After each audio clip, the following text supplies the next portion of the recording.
Welcome back to Urban Traditionalists. Today we are dehydrating chickpeas. This is an amazing snack if you're looking for something that is cheap and healthy, easy to do, and really it's just opening cans, dumping them, mixing in some spices, getting it dehydrated, and you're done. If you buy dehydrated chickpeas from the grocery store, it is like $7 to $8 for a pack. And I think there's only one can worth of chickpeas within that pack. A can of chickpeas is $1 to $2, and I have 14 cans of chickpeas here, so you do the math on that. There's about three and a half cans per bowl here. I had 14 cans on hand. I wanted to do 4 equal batches, so it ended up being like 3.5 cans. We're gonna flavor these 4 different flavors, put them in the dehydrator, and then make super easy snacks. Afterwards, I will be putting them in Mylar bags with oxygen absorbers because I don't really know when we're going to get to all of these. I am going to dehydrate them and then package them in smaller quantities so that when we open a pack, we're really just opening enough for what we need instead of opening this giant bag of dehydrated chickpeas. So what I've done here is I've opened all my cans of chickpeas, rinsed them off, threw them in bowls, separated them, and then I've got my dehydrator ready to go here. I'll go over the spices we're going to do as well. For dehydrating chickpeas, your dehydrator trays might look something like this. There's this kind of tray, and then there's this kind of tray. This kind of tray is really for juicier things, I would say. I have done apples and such right on these, but I find pulling them off is actually quite tedious. So really anything that's a vegetable I'll put on here, unless it's tomato. Anything that's got a bit more juice, I'll put this on and put that on top. I just did a huge batch of peaches and they all went on here because it's really just easier to pull them all off because this is flexible, so you can kind of bend it and pull stuff off. For the chickpeas, they're gonna go right through this. And this, I'm actually not a big fan how it does not meet the edges. See how it's got like a gap there? I really don't know why these aren't made to actually fill the entire width of this. If you know of a dehydrator that actually has their trays properly fitted, I'd really like to know about it because this is super frustrating. So what I'm actually doing is I'm just using these for proper air flow throughout the dehydrator. We're gonna not use these guys. And then what I'm actually doing is I'm putting parchment paper on top of the tray itself so that I can essentially just dump all my chickpeas on here. They're gonna roll everywhere. So this just keeps them from going through the mesh, but then also I can just put my whole flavor right on there with the parchment paper, and we're just going to do it that way. So that's how I have things set up, and we are just going to get going here. It's super easy. So I have 4 spices that I'm going to be doing today. I have 3 like pre-made spices. I have had these for forever. I honestly couldn't even tell you where I got them. I threw them in our trailer thinking they'd be a nice way to spice up random stuff when we're camping. We used the Italian seasoning. We have not used any of the others. Actually, I think I did use the apple pie spice in like a tea once, and it was actually pretty good. So we are doing an apple pie spice. This one has like cinnamon, nutmeg, allspice, ginger, a couple other things in it, and then we're actually going to add a little bit of brown sugar to it as well, just to give it that sweet kind of pop. So that's going to be one flavor. The next one we're going to do here is a tandoori masala.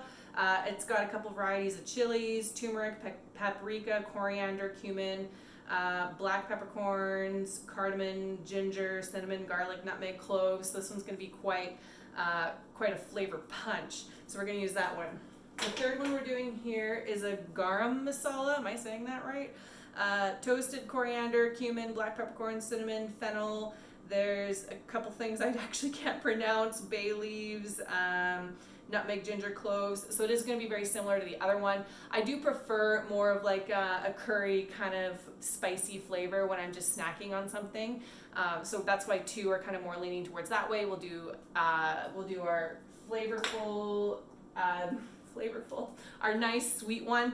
And then the last one is just one I made up myself. I did look online at recipes for dehydrated chickpeas and kind of wrote down some things. The only one that really kind of stuck with me was onion salt, garlic salt, or onion powder, garlic powder, whatever you prefer, mix and match. And then some dill. So we're gonna do more of a dill flavored one, and that's just a homemade one. So you can really mix whatever spices you want, play around with it, see what you wanna do. These are the 4 I'm doing today. And I've done this once before, but not in a dehydrator. I did it in an oven, and it was actually very hard to get everything to like evenly dehydrate. Some burned, some were undercooked. It was okay, but it wasn't great. So I'm hoping the dehydrator is gonna be much more even. We're gonna dump all these in the bowl and then go from there. Some of these might be a little overspiced. I don't know, we'll do maybe half of these containers because these ones are gonna be pretty potent. The other thing you want to do is remember which flavor is which I have a trick for that. Ooh, this one smells super good. This one smells a little, maybe not, this one smells quite spicy. My nose is tingling. Where this one's maybe a little, I don't want to say flat, but it's got more of an even smell to it, where this one's quite, it gets you in the nose there. I'm just going to stick that in there. And then our apple pie spice. Ooh, that one's stiff. Come on. There it goes.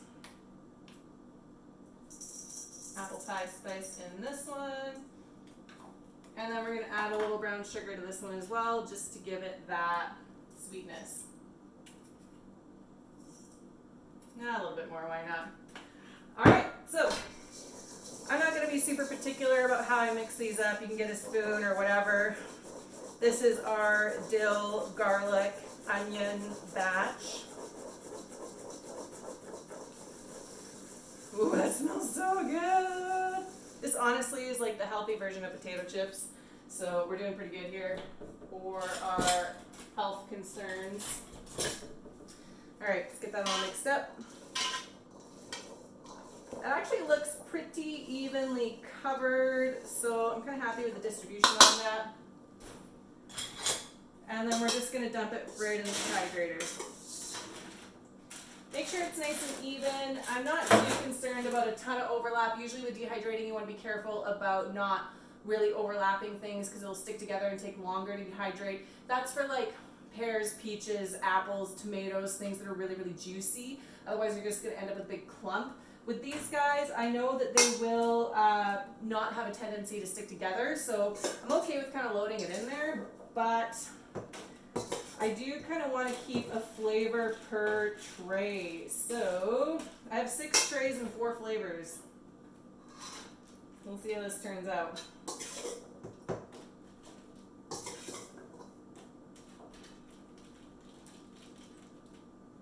I don't know.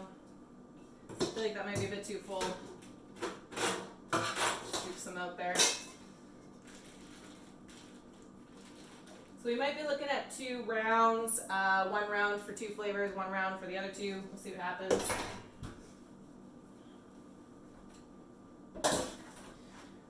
For covering your trays, just pull your parchment the width of your tray, try not to make it too big. And then we're really just folding it around the tray itself.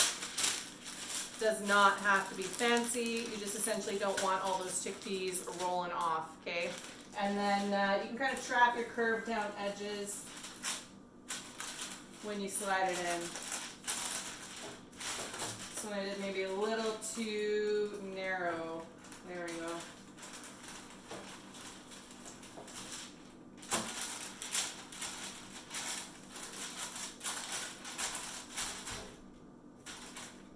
That one's not the best, but it'll work. The other thing I'm going to do here is I do have a note that I'm going to be putting on the front of the dehydrator to actually write what flavors are on what tray. So our bottom tray is that garlic, salt, onion powder, and dill. So I'm just going to put dill, garlic, salt.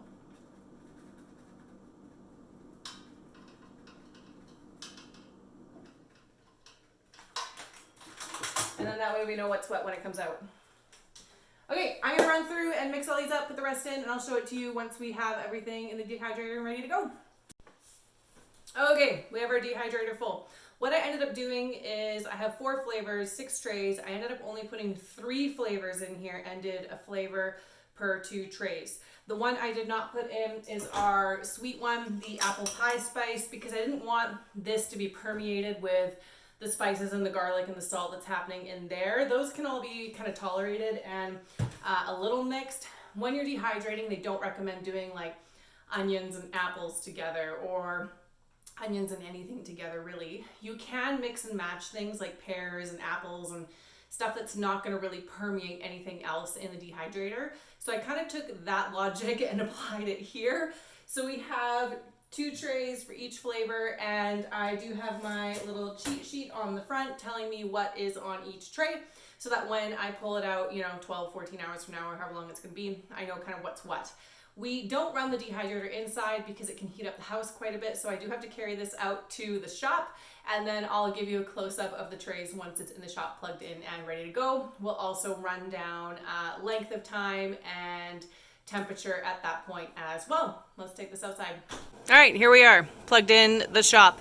So for chickpeas, we want to dehydrate at about 150 degrees and for 10 hours. I always put my time a little above what it recommends because I always find I have to bump it up anyway. So I've got it at 150 degrees for 11 hours. We will come check on it at that time. That's actually great timing because that will allow me to do the second round of sweet flavored chickpeas before the end of the day here, and I can always just grab those in the morning if it goes overnight. So this top tray was a little hard to fill because I loaded the trays with them in there. There's just no way you could preload the trays and then load them in without them all falling off. So we have the garlic, onion and dill on the bottom, and then in the middle we've got more of our like curry flavors, and then on the top we have more dill and garlic. If I had thought ahead of time, I would have put that dill and garlic near the bottom, but that's okay. So we've got 10 hours on the clock, cheat sheet on the front, and we're ready to go. We'll come back and check on this maybe at a midway point or maybe just once it's done. I don't know, we'll see. Okay, we're about halfway through, 5.5 hours left, which means it's been going for about 5.5 hours. I think I started it at 11 hours. I don't fully remember at this point. You can definitely see things are hardening up a little bit here. I actually even wonder if they're going to need the full 11 hours. You can just try a couple and see where they're at. Got a little chewy inside, so I will need more time. But that is the halfway mark. They do look a little brown. I don't think they're going to burn or be overly crispy, but that's where we're at. I don't think they're going to need another 5 hours. It seems really excessive to me right now. I feel like 3 to 4 would be okay at this point. So we'll come back and check it in a little bit and see how we're doing. But that's the halfway mark right there. You can definitely see they're toasting up and shrinking. Welcome back this morning. I finished up the savory chickpeas last night. They were probably done around 7 o'clock, but I didn't get home until around 8:45. I was just out with a friend and what have you. So I pulled the dehydrator inside and emptied out all the trays. These are them. So there are 3.5 jars is what we did per flavor in each of these mason jars. And you can hear that nice like shake. They're nice and dry and rock solid and super tasty. I'm so happy with how these flavors turned out. They're a little bit spicy and good snacking spice where you eat some but not too many because it just gets your mouth all hot. So we had 2 kind of masala spices. The dill, garlic, and onion, probably going to be my favorite one. If I do this again, I will do more of this flavor and kind of keep it along that trend of flavors. It was garlic salt, well, let me clarify once I say it. Garlic salt, onion salt, and dill. Now, when we made our little mason jars of spices, I know that one was like garlic powder, and one was garlic salt, and one was onion powder, and one was onion salt, but I don't actually remember which one. So it was kind of a combination of them. I wouldn't recommend doing 2 salts, but I know one of them is powder. I just don't know which one it is because that was a long time ago that we filled them. So essentially onion, garlic, and dill is what's in this one, and this is definitely going to be my favorite one. Another flavor I would consider doing is like a salt and vinegar, and another one would be like more of a barbecue. We actually have like a fry salt that we mix up, and we do this ourselves. I actually don't know what's in this. My husband does it. I need to ask him. But he mixes up this spice mix, and then we put this on our fries with a bit of lemon juice, and it is so tasty. So this would actually be another flavor that I would consider doing in the future. But for this one, we kind of kept it more curries and then these other two. So I put the apple pie flavor in before I went to bed, and it only took up 2 trays, so it wasn't, I don't typically like to run this with such minimal quantities in it. I like it to be full, but this is just where we're at, so I went for it. I thought I would unload it this morning on camera so you guys can see that, you know, it looks pretty good, right? Again, you get that super dry sound, which is what you're looking for. And I kind of struggled with how to empty these because I really didn't want it to like go everywhere. So what I ended up doing is I put a bowl underneath, and then I just scooped it off with a spatula.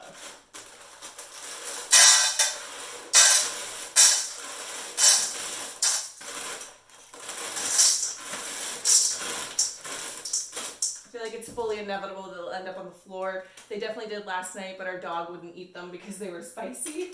He might eat these ones because they're just cinnamon and chickpeas.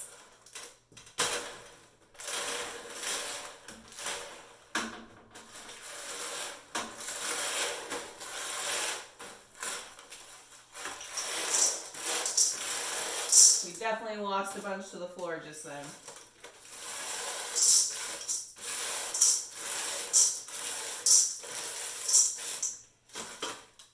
Oh, not quite the floor. Rescued by the stove.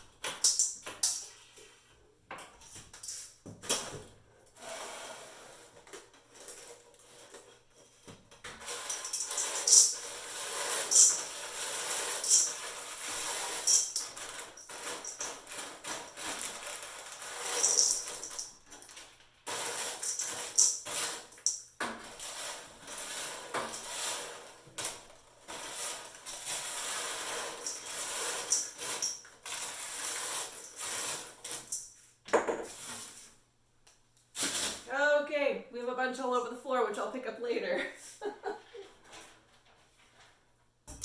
All right, so that's what they look like, all kind of done. You'll remember better than I will what it looked like before they were done, because that was earlier in this video. For me, that was yesterday. But yeah, that crispy, nice sound is what you want, right? Nice and dry. And they obviously like condense down way smaller than when they're full of liquid and fresh. So I am going to, I'm stepping all over these here. I am going to store these in mason jars. I did talk about Mylar bags with oxygen absorbers. Excuse me. But because I actually want these accessible for snacking purposes, I'm just going to store them in mason jars. I actually don't even think I'm going to put oxygen absorbers in at this point. I will monitor them, and if I feel like I see any type of moisture, then I will quickly rehydrate them again, or dehydrate them again, just to get that moisture out, and then I'll put an oxygen absorber in. But I think they're actually going to be okay just like this, and I do want them out for snacking purposes, so we'll put them in our cupboard, nice and easy and reachable. If you put them in Mylar bags and seal them up, I mean, that's great if you want to do a big bulk and store them. But for this batch particularly, I'm just going to store them in mason jars and seal them up.